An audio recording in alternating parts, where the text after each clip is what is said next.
Descriptive analytics currently requires a lot of human interference, a lot of human input. So even if we have advanced ERP systems, there is a lot of manual work goes on. A lot of people are involved, right? So that's the current situation is today. Diagnostic, yes, despite ERP system, they still use a lot of spreadsheets. A lot of people, analysts, are required to understand what has happened in the past. When it comes to predictive and prescriptive, it's starting to change. And why it's starting to change? Because here we are going to depend a lot on the big data and advanced analytics. And if you're not familiar with these terms, probably you just consult some articles, or I will do some webinars, that I've already made a couple of presentations, but find out some sources to go a little bit in detail. When it comes to prescriptive, the most advanced level, then notice here that all the decision is automated, all the decision support is automated, and it's directly going into the action. Based on the technology, based on the data type of data available, it looks like that ultimately in future, again, we don't know the timing. It could be 2 years, 5 years, 10 years, but the whole chain of analytics would be fully automated, which means not only is analyzing prediction of the future, but also creating action for the prescriptive analysis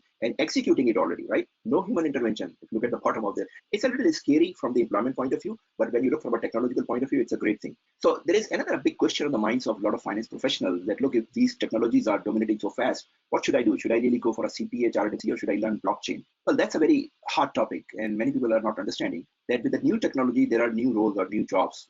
So if you are at the start of your career, if you are beginning of your career, less than, I would say, 5 years, and you are contemplating, probably you could look into those options, but options are very different. Those options are not within finance and accounting traditionally. So the big job category, which is going to emerge very significantly, is the data scientist. But data scientists are not the accountants. Data scientists is a very different field. Usually, from an academic point of view, you have the masters in computer technology or the statistics or mathematics, and then you have to do a lot of training to become us. Now, if you want to become a data scientist, as I said earlier, that if you are at the early part of your career, maybe you could switch and start learning data science or do your computer science. But if you're in the mid-career, that's not your option. Now, you may regret that you missed the boat of becoming a data scientist, but it's too late for you. And you cannot compete with the younger people who are coming fresh as data scientists. And that is where I want to really explain you and talk to you and describe you what are the options available for mid-career or the people who are already into it. But understand that it's not an option for every finance and accounting professionals to go into the data science. And there is a lot of other job categories like data analysts, data scientists. There is still a lot of opportunities within finance and accounting. So don't worry about that. I would guide you that even with this emerging technology, what you need to move into. So don't be distracted by thinking that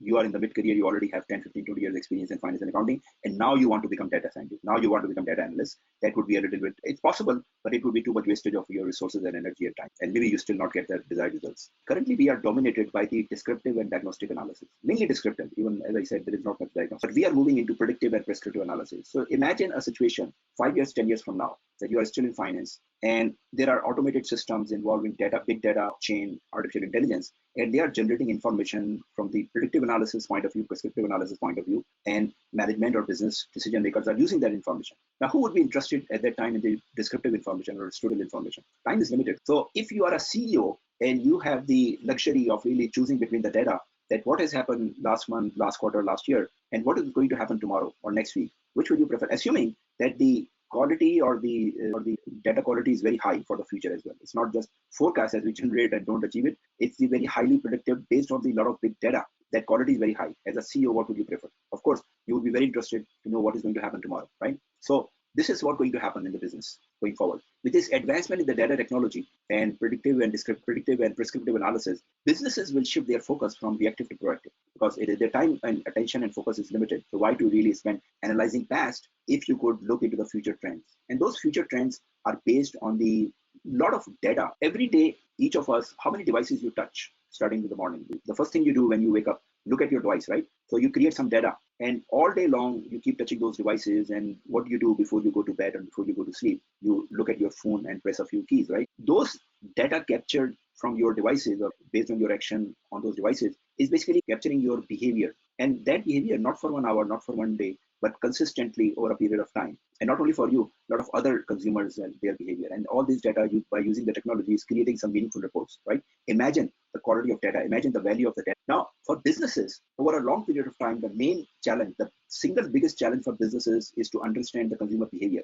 That's the biggest challenge in the history for businesses. Because if they could understand the consumer behavior, they could make millions and billions. But they don't know how people would react. Even companies like Apple do not know that once the iPhone 10 would be launched, how the people would react. And if based on the huge data, flood of data used from the behavior of the consumer and translated into some meaningful predictions, that's a very high quality. So with that opportunity, business will focus on the future, not on the past, which means, so I just explained that big data analytics about the future. And who is most interested in the business other than the CEO and the leaders, big leaders? Marketing is also very interested in understanding the consumer behavior. So marketing will get involved into that data analysis, big data analysis, but marketing cannot handle the entire thing itself. Marketing needs a lot of help from IT and finance. So see, with this complexity of the development and advancement, more and more functions are getting involved into the same thing. So in big data analytics, especially the prescriptive and predictive analysis, more functions would be working together. Now, IT would take care of the technical side. So big data, as I said, the unstructured data, how to capture, how to mine, how to clean, how to process, that's IT. Marketing would ultimately be using the reports. But in between those things, IT and marketing,